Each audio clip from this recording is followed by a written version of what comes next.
नमस्ते सदा वत्सले मातृभूमे त्वया हिन्दुभूमे सुखं वर्धितोऽहम्। आरएसएस यानी राष्ट्रीय स्वयं सेवक संघ इन दिनों आरएसएस चर्चा का विषय बना हुआ है। दरअसल मोदी सरकार ने आरएसएस को लेकर एक बड़ा फैसला लिया है, जिसकी चर्चा इन दिनों पूरे देश में हो रही है और देश में घमासान भी छिड़ा हुआ नजर आ रहा है।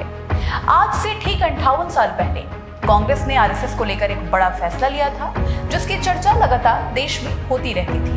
कई लोग कांग्रेस के इस फैसले से खुश नहीं थे। आरएसएस के कार्यकर्ता लगातार इसको लेकर मांग उठा रहे थे कि इस फैसले को बदल दिया जाए, इस फैसले में परिवर्तन लाया जाए। और आज यानी लगभग 58 साल बाद मोदी सरकार ने आखिरकार इस पर बड़ा एक्शन लेते हुए कहीं ना कहीं आरएसएस के हित में अपना फैसला सुना दिया है। लेकिन क्या आप जानते हैं कि 58 साल पहले क्या हुआ था? कांग्रेस सरकार का कौन सा ऐसा फैसला राष्ट्रीय स्वयंसेवक संघ को मंजूर नहीं था? सब विस्तार से बताएंगे इस वीडियो में, तो वीडियो को स्किप बिल्कुल मत कीजिएगा, अंत तक देखिए। नमस्कार, न्यूज़व्यू.in देख रहे हैं आप, आपके साथ मैं हूं अनुभा सिंह।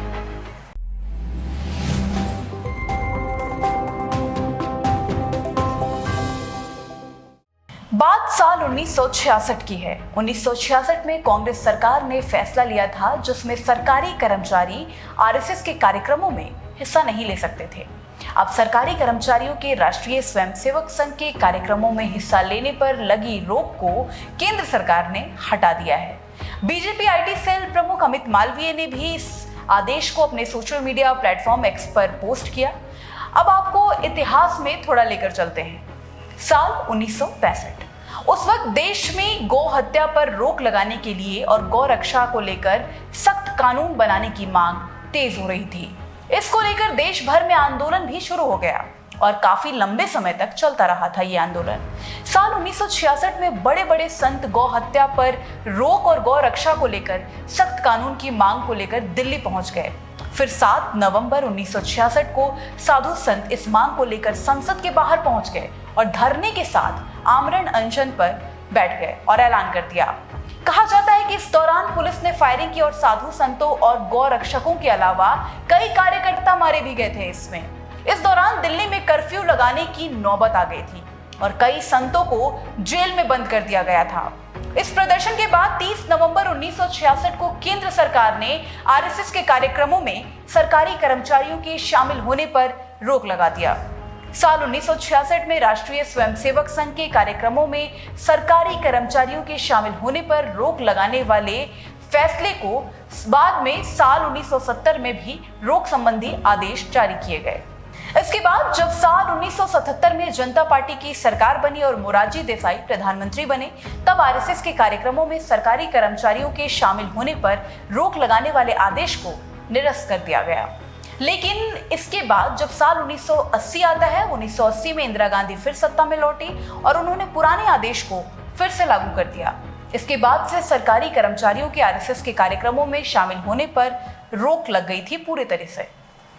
केंद्र सरकार ने अब इस प्रतिबंध को हटा दिया है और 9 जुलाई 2024 को सरकार की तरफ से एक आदेश भी जारी किया गया।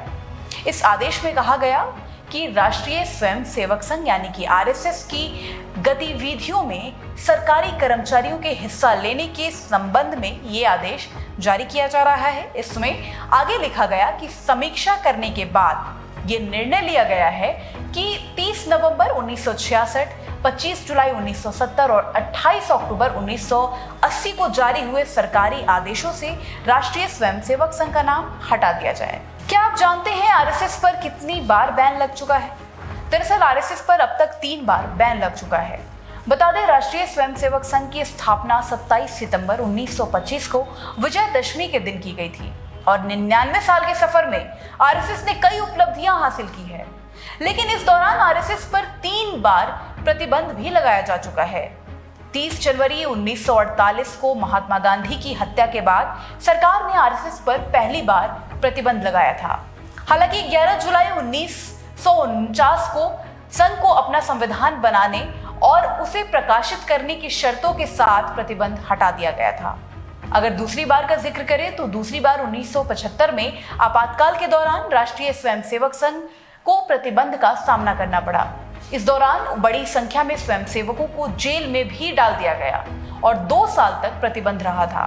साल 1977 में जब जनता पार्टी की सरकार वापस आई और आपातकाल को हटा दिया गया, इसके बाद तीसरी बार साल 1952 में संघ को प्रतिबंध झेलना पड़ा और बाबरी मस्जिद विध्वंस के बाद 6 महीनों तक आरएसएस पर बैन लगा रहा। आपको बता दें, कई विपक्षी नेता जैसे जयराम रमेश, पवन खेड़ा इसका लगातार विरोध कर रहे हैं। जयराम रमेश ने अपने सोशल मीडिया प्लेटफॉर्म एक्स पर एक पोस्ट किया और कहते हैं, सरदार पटेल ने गांधी जी की हत्या के बाद फरवरी 1948 में आरएसएस पर प्रतिबंध लगा दिया था। बाद में अच्छे व्यवहार के आश्वासन पर प्रतिबंध हटा लिया गया था।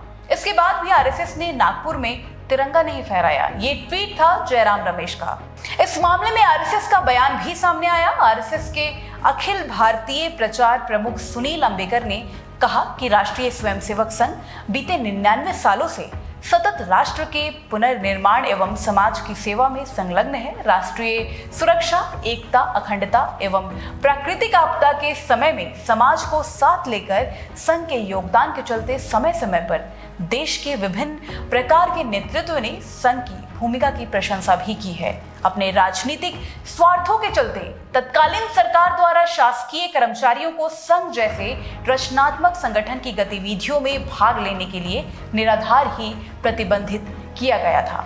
शासन का वर्तमान निर्णय समुचित है और भारत की लोकतांत्रिक व्यवस्था को पुष्ट करने वाला है। तो कैसा लगा आपको हमारा ये वीडियो? कमेंट सेक्शन में जरूर बताएं और साथ ही चैनल को लाइक, सब्सक्राइब करना बिल्कुल ना भूलें।